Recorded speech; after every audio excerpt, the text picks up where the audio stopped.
Assalamualaikum warahmatullahi wabarakatuh. Very good morning, everyone. Right. My name is Zalman. I come from Magic. I'll be speaking in dual language, so excuse me on that. Let me share you my screen before I begin my presentation. So we're going to watch a video first before I start. Yeah.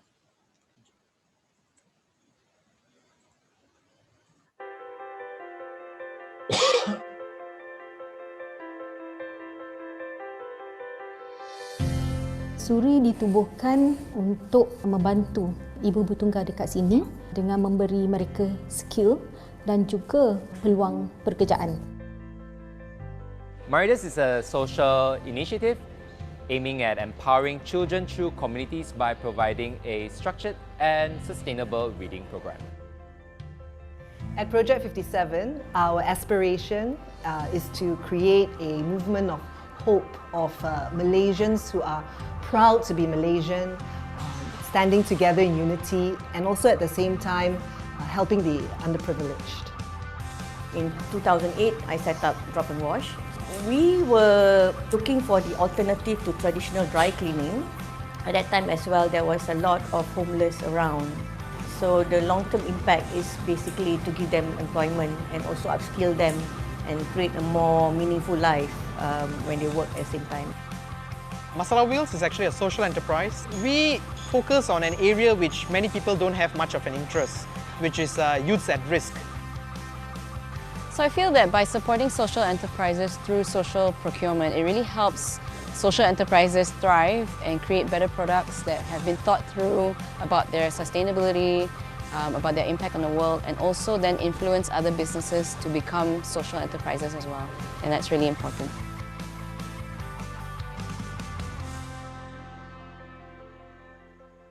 All right. Thank you, everyone, and thank you, the organizer, for inviting me today.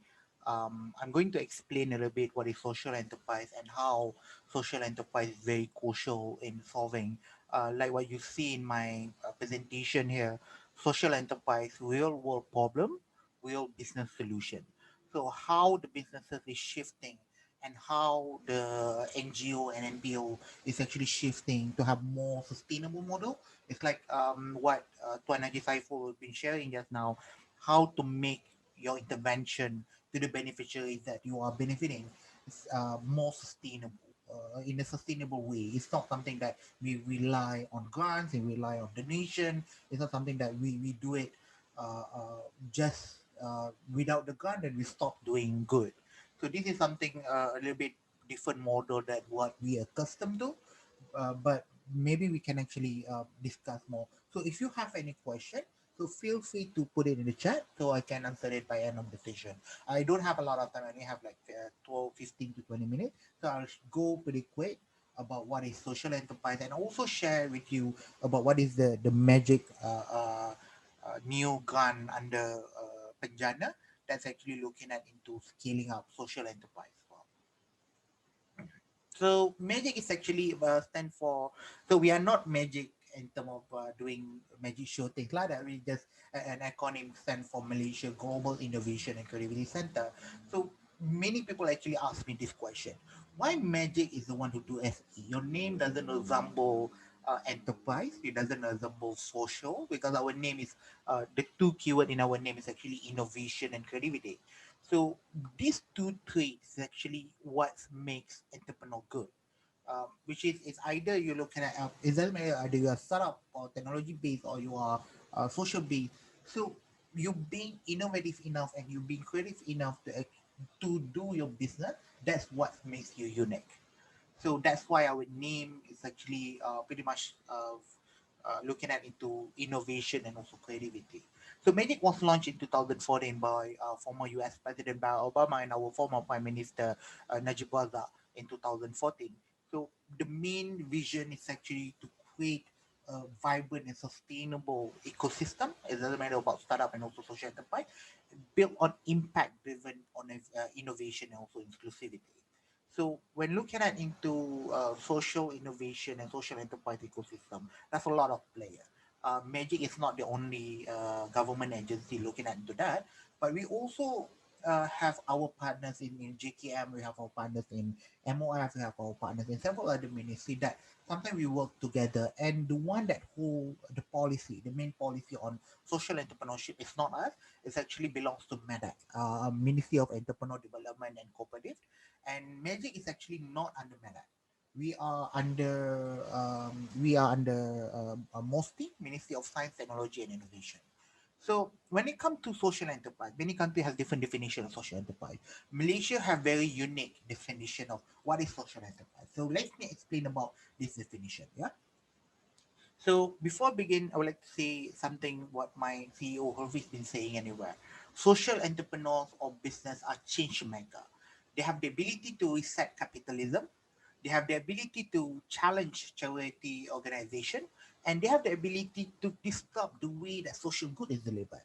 They can create, they can uplift, they can empower an economy as well as the society. So why these two things, economy and society, is really important? Let me brief about what is social enterprise. So social enterprise is a business entity that is registered under any written law in Malaysia that proactively creates so positive social or environmental impact in a way that is financial sustainable. Right. When I mentioned business entity is actually not only the one that are registered under SSM. There are four categories of entity. In Malaysia, they have four categories of entity. First, it could be the one that registered under SSM, which is either you are enterprise, LLP, senior Berhad or others. So that is the first one, the first common one. The second one is actually the one registered under ROS, which is association. So association now are emerged as one of the prominent social enterprise actually come from ROS registration. So when you say about social enterprise must be business, no, they are can be they can come from different legal entity which is ROS, and the third one they can also come from cooperative. So cooperasi is actually can be tweaked into social enterprise. And number four is actually not that common in Malaysia. It's actually Pertubuhan Belia. It says Register of Youth. It's under KBS. So four different entity. Yeah? So under SSM, ROS, Koperasi, or also ROY, which is Register of Youth under KBS. So these four different entities, they can conduct their own businesses that is actually must be proactively create positive social or environmental. Ours is a little bit different than the UK's, which is ours can be or and, which is either you create social or you create environment. It could be you can actually go it together, social and also environment. This is actually relate back to the three P's concept, which is the three P's, which is either you do the planet, you do the people, while at the same time it is actually making profit. So either if you're investing back your profit to your social cause, that is entirely up to you.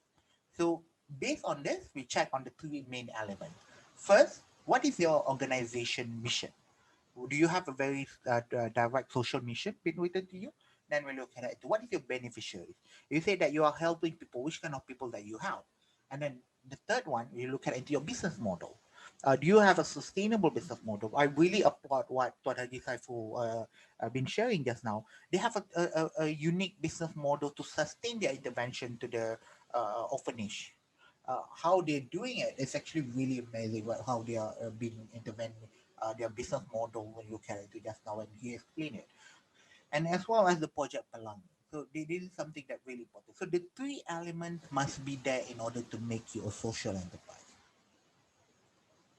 So this is the three element just now. So when looking at into the whole business spectrum, right? We're looking into business spectrum by at the left side of the slide, it's actually looking at into not for profit, which is if you notice this is the S element, social element, yeah? So this is the S element. And then we also have the E element. So the E element is a ratio. For example, it is only for example and illustration purposes. We have the E element here. So where is SE is actually? SE is actually in the middle. In the middle. So they are an impact-driven organization while also make some money to sustain themselves.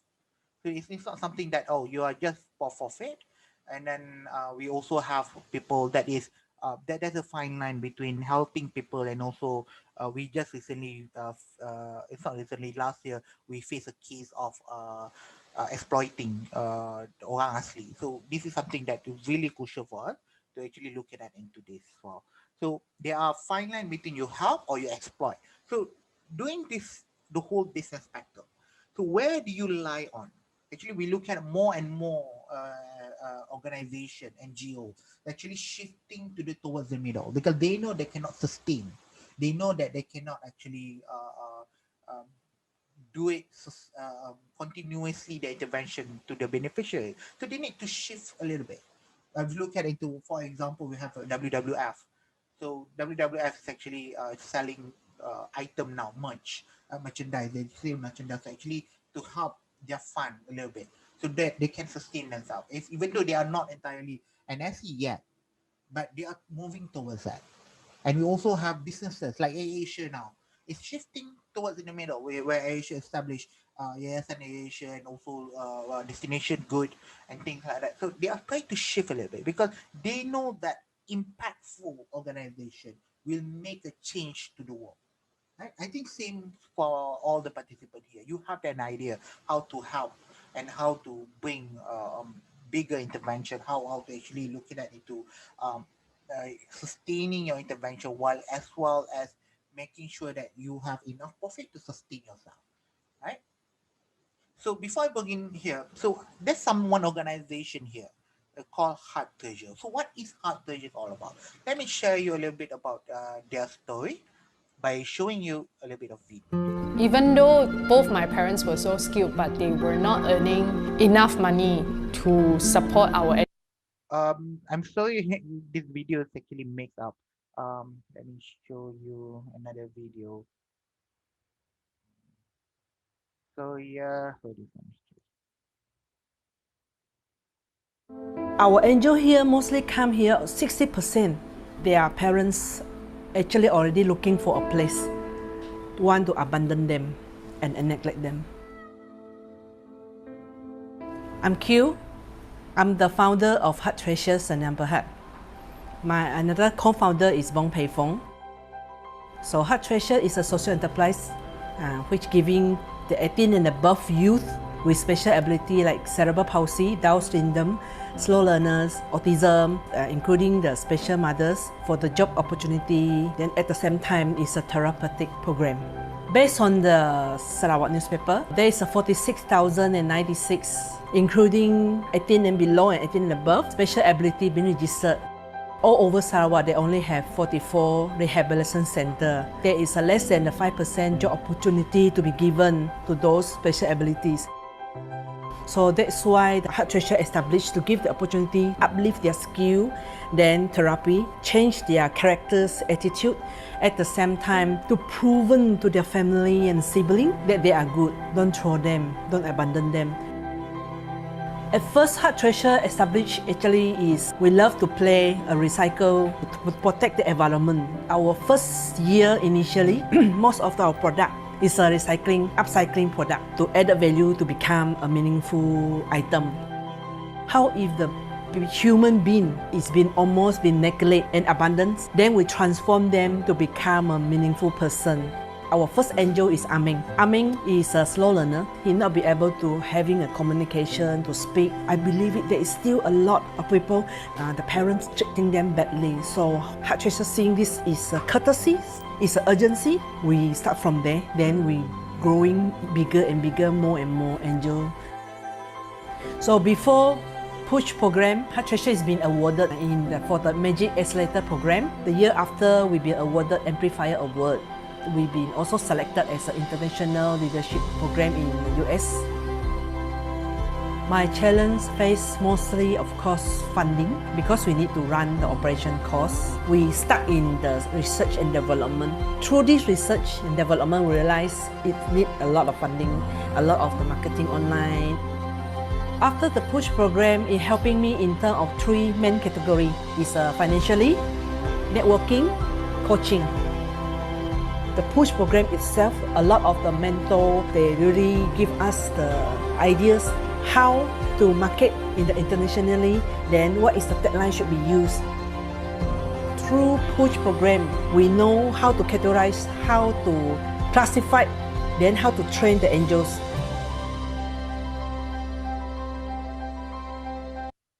Okay, so that is pretty much about Heart Treasure.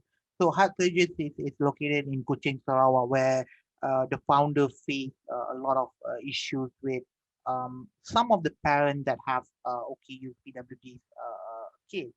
One of the kids that they faced is actually literally dump their kids. Okay, anak aku OKU dan dia buang saja. So this intervention is really important because what Heart Treasure do is not only providing jobs to the kid, but also to therapeutic help them in terms of building muscle strength, help them in terms of focusing.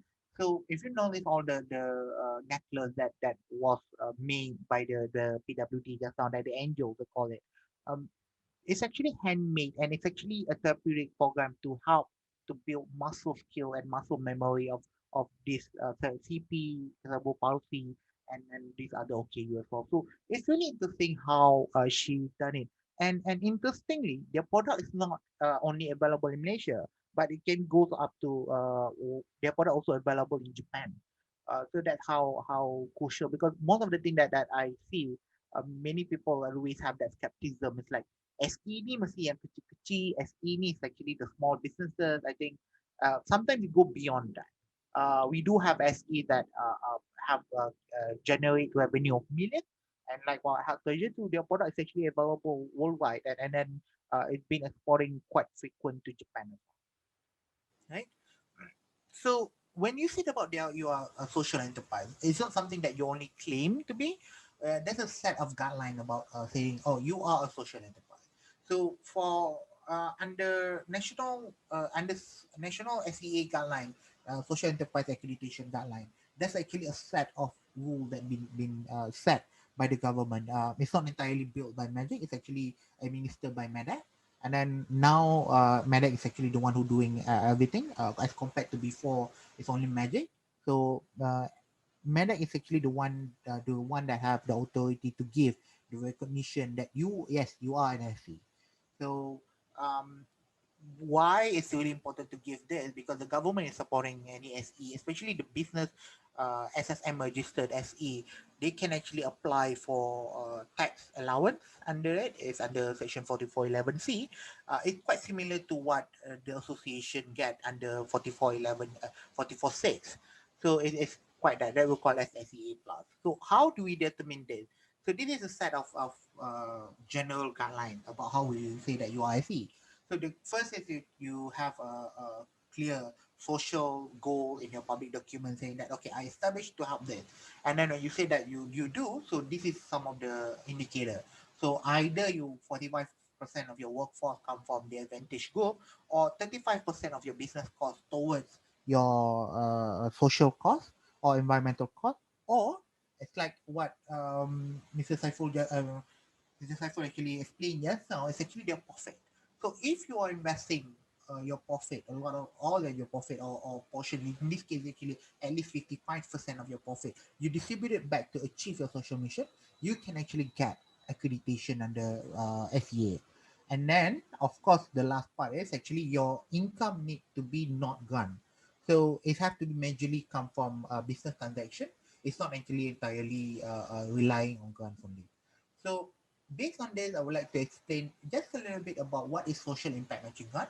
Last year, we established the government actually announcing the 10 million grant to be provided to the SE. Again, when I mention SE, it's not only business, but also association, cooperative that bring impact to the community.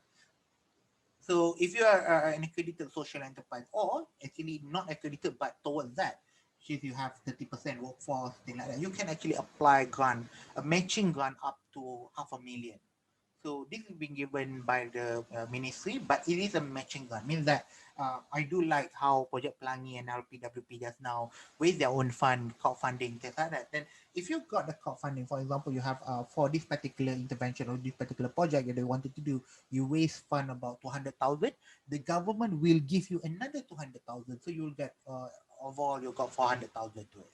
Then this is a matching gun. You can read more to our website. I don't think I have enough time to explain everything. But if you don't establish, you don't have any social enterprise just yet, but you have an idea what you wanted to do. You have an idea. Oh, I think I can do this well. So if you have an idea and then you can work for it, you have a clear plan what you wanted to do. You can also apply for a matching grant. Then, but the quantum is much lower, which it is only 20,000 because it's only an idea, as compared to the one that already do it. So it have a better quantum, which is a quarter million and half a million, maximum of quarter million and maximum of half a million. So if you can actually have that, you have an idea. So it's still a gun. So if you get, you can get up to 20,000. Okay, so it's not apply now, it doesn't have to apply now, which is you have to do the crowdfunding first. Either you get a donation or you get a corporate grant. For example, you get from Yayasan Shell give you 100,000, so you can match it up, so we can give you. And then what's important is the capital must not come from the government. So sebab it will not be fair, right? So poket kiri daripada kerajaan, poket kanan pun daripada kerajaan. It will not be fair lah. So it have to be a PPP kind of thing. It's like public and also private. So a portion can need to be come from the donation that you get from the individual. You can get from the corporate, and then we will match that number. Okay. So at least get an 80% first. If you say that I wanted to do this project cost 100,000, then you get at least 80,000. Then you can apply to the website. It's actually under merit. You can just go. If you don't know how to waste your fund, there's always a platform that you can do. I think Tuan Haji Saiful just now already explained about crowdfunding, how crowdfunding works, which is similar. It's like an online donation. So we give out some of the partners here. So you can actually do towards that, right? So I guess the secretary will share you my deck so that you can read a little bit more. Then if you have any question, okay, before I end my session, it's actually look at into what we look at into is actually 5 different areas. So either you look at into community livelihood, you look at into food security, you look at into heritage preservation, health and societal well-being, and also you look at into environmental protection. So you have 4 different areas that you can actually apply for. Okay, and then when you do this, we do the checklist. You can read more about this, and you guys apply for 50,000 up to 50,000. We give you one shot after signing the agreement, and then if you have 50,000 to 200,000 to tranches, 200,000 to half a million, we give it into 3 tranches. All right. So if you have any question, you can always email to us, penjana@segan at mymagic.my, or you can actually go to our website, mymagic.my/penjana-in-.